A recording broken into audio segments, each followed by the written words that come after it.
bu aktivlar bilan passivlarni bir-biriga tengligi, foydamiz yoki bo'lmasam zararimiz mavjudligini ko'rishimiz kerak. Qarang, tasavvur qilinglar, umuman provodga qilmagan. Faqat ta'sisi bo'ladi, ustav kapitali bo'ladi. Endi aktivida debitor qarzdorlik paydo bo'ladi. Umuman provodga ishlatmay, faqat yozib chiqaryapman balans. Buxgalterlarning eng katta xatosi yozmasligi. Provodga idealni oldi berdi yo'q.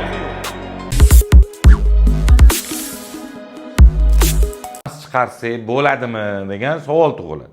Balans bu aktivlar bilan passivlarni bir-biriga tengligi hisoblanadi. Endi umumiy qoida bo'yicha agar kim videoni ko'rgan bo'lsa, tushunchasini olgan. Ya'ni forma 1 bu buxgalteriya balansi bo'lsa, forma 2 bu moliyaviy natijalar to'g'risidagi hisobot hisoblanadi. Demak, biz birinchi bo'lib forma 2 ni to'ldiramiz deganmiz. To'g'rimi? Aynan forma 2 to'ldiriladi birinchi. Nima sabab deganda balansga ko'chirilgan. Balansga ko'chiriladigan summa mavjud o'tdi. Ya'ni bizning foydamiz yoki bo'lmasam zararimiz mavjudligini ko'rishimiz kerak. Ko'rdinglarmi shu videoni? Aynan shu joyini forma 2 ni birinchi to'ldiramiz degan joyimizni ko'rdinglarmi, ko'rmadinglarmi? Nima qilasizlar qolganini ko'rib to'g'ri. Balans degan tushuncha aktivlar bilan passivlarning tengligi deyiladi. Ana endi oddiy misolda tushuntirib berishga harakat qilaman shu narsani. Qaranglar, tasavvur qilinglar, umuman provodga qilmagansizlar. Umuman hech narsa yo'q. Korxonada balans qayerdan kelib chiqadi. Misol uchun, Ali degan odam mana 0 dan bitta korxona shakllantiramiz.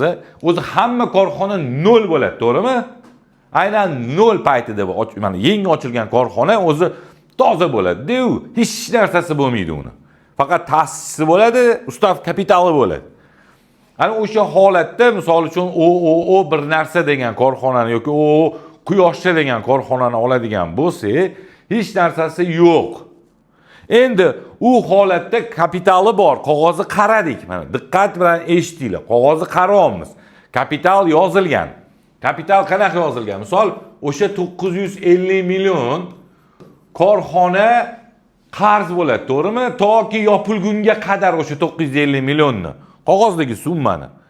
Endi aktivida debitor qarzdorlik paydo bo'ladi. Ta'sischi u korxonaga qarz olib qoladi. To'g'rimi? Pul bermagan-ku hali, yangi ochilgan. Demak, debitorda qarzdorlik bo'lgandan keyin mana bu 950 million ta'sischi qarz deymiz. Ana undan keyin nima bo'lyapti? Ta'sischi borib pulni hisob raqamiga qo'yyapti.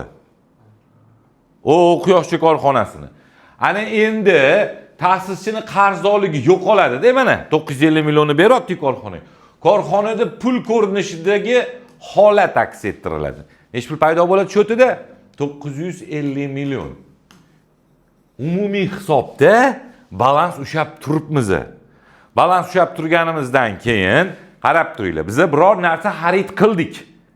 Misol uchun choy sotib olish yoki misol o'sha go'sht olaylik. Go'sht sotib olish uchun 50 million pul to'ladik.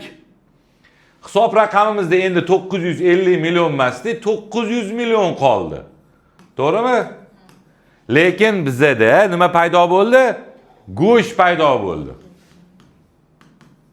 Yozib qo'yaman go'sht 50 million. Kim tushunmadi? Balans ushab turibman hali ham. Balans ushab turibman. Endi umumiy hisobda misol uchun shu balansni yana chuqurroq kiramiz. Endi 50 millionlik go'sht paydo bo'ldi. Qo'shimcha olyapmiz. Qo'shimcha uchun 50 million to'layapmiz. Yana qo'shimcha uchun 50 million to'layapmiz. 850 million qolyapti endi hisob raqamimizda, lekin biza 200 millionlik go'sht olyapmiz. Qanaqa bo'ladi shunda? Qarab turinglar, provodga qilmayman vashi. Menda 850 million pul qoldi hisob raqamimda. Endi menda nima paydo bo'ladi? Qo'shimchalar paydo bo'ladimi? Qo'shimcha, nech pullik qo'shimcha paydo bo'ladi? 200 millionlik olyapman. 200 million, 200 millionlik qo'shimcha paydo bo'ladi. Mana 200 millionlik qo'shimcha paydo bo'ldi. Endi menda 850 million, 50 millionni kimga to'lab yubordim? Qo'shimcha sotuvchiga. Qo'shimchalarni sotuvchiga mana nima bo'lyapti? 50 million to'lab 200 millionlik qo'shimcha olyapman. Kim tushunmadi shu joyni? Tushundinglarmi? Demak, 50 million to'lab mana 900 millionida go'shtga to'lagandim 50 millionni, yana 50 million to'ladim, 850 million qoldimi shu o'timda? To'g'rimi? Lekin men 200 millionlik qo'shimcha. Endi passivda sotuvchiga qarzim bor meni. Qancha bo'ladi? 150 million so'm qarzim bo'ladi sotuvchiga. Qo'shaman 850, 1 million 50, 1 milliard 100 bo'ldimi? Aktivim qo'shsam 1 milliard 100 bo'lyaptimi? Ko'ryapsizlarmi? Umuman provodga ishlatmay, faqat yozib chiqaryapman balansni. Shu joyda buxgalterlarning eng katta xatosi yozmasligi. Gap buxgalteriyani bilishda emas, gap mana bu qoidalarni bilishda. Ana endi undan keyin misol sifatida aytaman. Bitta xaridordan men go'sht sotish shuni shu yerda go'sht sotaman. Qarab turinglar, go'shtni 40 millionlik go'shtni 50 millionga sotaman. Yarim marta qaytaraman, 40 million so'm turadigan go'shtni 50 million sotuvchiga sotuvchi xaridordan kasha qilishni boshlayman. Qarab turinglar. Xaridordan 100 million so'm pul olib, xaridordan 100 million pul olaman.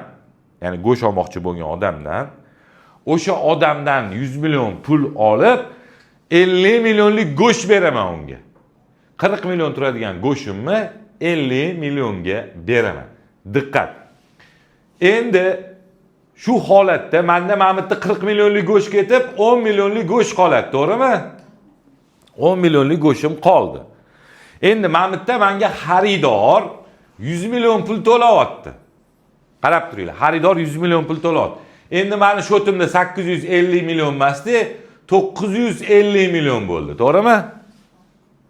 Xaridordan 100 million oldim men, lekin unga necha pulli narsa olib borib berdim? 50 millionlik. Xaridor oldida 50 million qarzim bor. Ahamiyat bersanglar, balans butunlay buzildi. Nimaga? Chunki 40 millionlik go'sht olib 50 millionga sotdim. Qo'shsam, qarab turinglar, qo'shaman 950, 960, 1 million 100, 1 milliard 160 million so'm aktivim bor. Qo'limda turgan narsalar. Bu yoq tarafda 950 million ta'sischidan qarzim bor. 150 million 1 milliard 100 bo'ldi. Plus yana 50 million. 1 milliard 150 million bo'ldi. Ko'rdinglarmi? Nimani hisobiga buzildi? Nimaga birinchi bo'lib moliyaviy natijalarni qilinglar degan joyimni tushuntiryapman. Buzilish hisobi menda mamutdan 40 millionlik go'sht chiqib, ustiga 10 million qo'yilib, 50 millionga xaridorga bordi.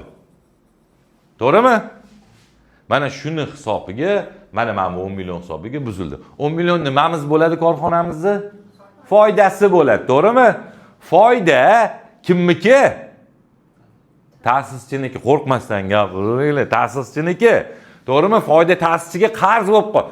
Biz u foydani ta'sischiga qarz bo'lib qolamiz, to'g'rimi? Endi qarzlarimiz qat'iy ifodalanadi? Passivda. Mamutda qarz ta'sischiga bo'ladi. Nech pul qarzimiz bo'ldi endi ta'sischining oldi? 10 million bo'lib, shunda umumiy hisobda mana nech pul bo'ladi? Nima muammo aytinglar balansda? Kim tushunmadi shu joyini? Mana mashinasi buxgalteriya balansi deyiladi. Bitta ham provodka ishlatmadim, ko'rdinglarmi? Menga anu kommentariyada yozayotganlar, iltimos, provodkani bilmaydigan buxgalterlar eshakka o'xshagan deb yozmanglar. Jamiyatimizning ko'pchiligi professional buxgalterlar provodka ishlatmaydi-da. Biz mana bu provodkangiz ideal bo'lganlar, mana bu hisob ichida yo'qolib qolsangiz bir tiyin, ishonasizlarmi? Bir tiyin bo'lasizlar. Oldi berdini yo'qotib qo'ysangiz. Ha, oldi berdini yo'q. Provodkangiz idealni oldi berdi yo'q. Ana endi aktverk haqida gaplashamiz. Атабек Кадыров путь, а не удача. Где другие ждут, он делает задачу. Не искал оправданий, искал решения. Каждый день это рост. Qaysi kursni bitirsangiz buxgalter bo'lishingizni yoki kurslarni bitirib shogird bo'lib qolaman yoki bo'lmasam doimiy yordamchi bo'lib yana qanchadir vaqtimni ketkazishim kerakmi deb o'ylayotganlar uchun bizning kursimiz, ya'ni shaxsan men Otabek Kadirov buxgalterlarning bosh buxgalteri kursiga start beraman.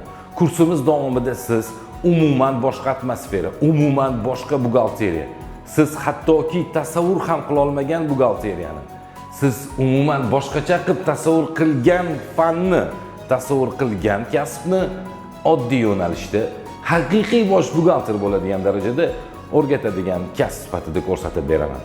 Bizning kurslarimiz onlayn va offlayn tarzda bo'lib o'tadi.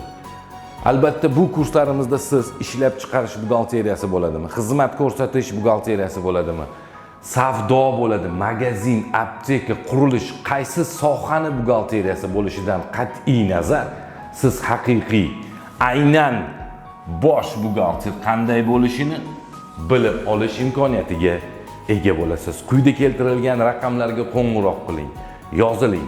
Joylarimiz soni guruhlarda 18 kishi. Kichik guruhlarimizda 5 kishi hamda yakka tartibdagi guruhlarimiz ham mavjud. Agar siz ishlayotgan buxgalter bo'lsangiz ham tashrif buyurishingiz mumkin. Nimadir hisobotlarni qila olmayapsizmi? Yoki kimdandir yordam so'rashni bilmayapsizmi? Tanishlaringizdan yordam so'rasanglar uyalish mumkinligi. Qanaqa buxgaltersan deyish mumkinmi? Demak, biz doim siz uchun tayyor turamiz. Shaxsan o'zim o'tadigan kurslarim, ya'ni buxgalterlarning bosh buxgalterida siz kimningdir shogirdi emas, kimningdir yordamchisi emas, aynan bitirishingiz bilan bitta bo'ladimi, 10 ta bo'ladimi, 15 ta bo'ladimi yoki o'zingiz shogird olib 20 ta 30 ta firma qilasizmi? Bu sizning ixtiyoringizda. Siz albatta buxgalterlarning bosh buxgalteri bo'lishingiz kafolatlanadi. Hech qanday muammolarsiz, nazariyadan ancha uzoq. Buxgalterlar haqiqatdan ham qanday ishlashini bilmoqchi bo'lsangiz, biz birinchi darsdan sizni korxonada buxgalter qanday bo'lishini o'tkazib ko'rsatishni boshlaymiz. Hujjatlar bilan ishlashni boshlaysiz. Buxgalteriya qilishni, hisobotlar topshirishni, rahbarga, soliqqa nima deyish kerakligini, provodkalarni hammasini, umuman kelajakda qayerdadir qoqilishingiz mumkin bo'lgan joylardan aylanib o'tishni ko'rib o'tamiz. Buxgalterlarning bosh buxgalteri kursimiz boshqalardan farqi, biz nazariyadan ancha uzoqdamiz. Har bir qilayotgan, hisoblayotgan narsamizni hozir trendda bo'lgan ADNS programmasida qanday o'tilishi, qanday joylanishi, biz qo'lda hisoblagan hisobotlarimiz ADNSda qanday aks ettirilishini ko'rib o'tamiz. Umumiy hisobda 7-darsning o'zidayoq siz 6 milliard, 7 milliardlik tashkilot, ya'ni ishlab chiqaruvchi tashkilotni bemalol balansini chiqarishingizni shaxsan o'zim kafolatlab beraman. Demak, quyida keltirilgan raqamlarga qo'ng'iroq qiling, yoziling. Biz kursimizga, ya'ni buxgalterlarning bosh buxgalteri kursimizga start beramiz. Onlayn va offlayn tartibda bo'ladi. Yana bir narsa, biz har bir darsni video tasmalarga olamiz va bu darslar albatta sizga yuboriladi. Kelajakda ham qandaydir savollar tug'ilib qolsa, shu darslikni ko'rib, yana esingizga tushirish imkoniyati mavjud bo'ladi. Guruhda, yakka tartibda yoki kichik guruhlarda o'qimoqchi bo'lsangiz, qo'ng'iroq qiling.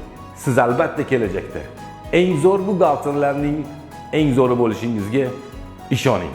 Biz albatta bu narsani ta'minlashimizga ishonamiz. Kelajakda ko'rishguncha salomat bo'ling, bo'lajak buxgalterlar.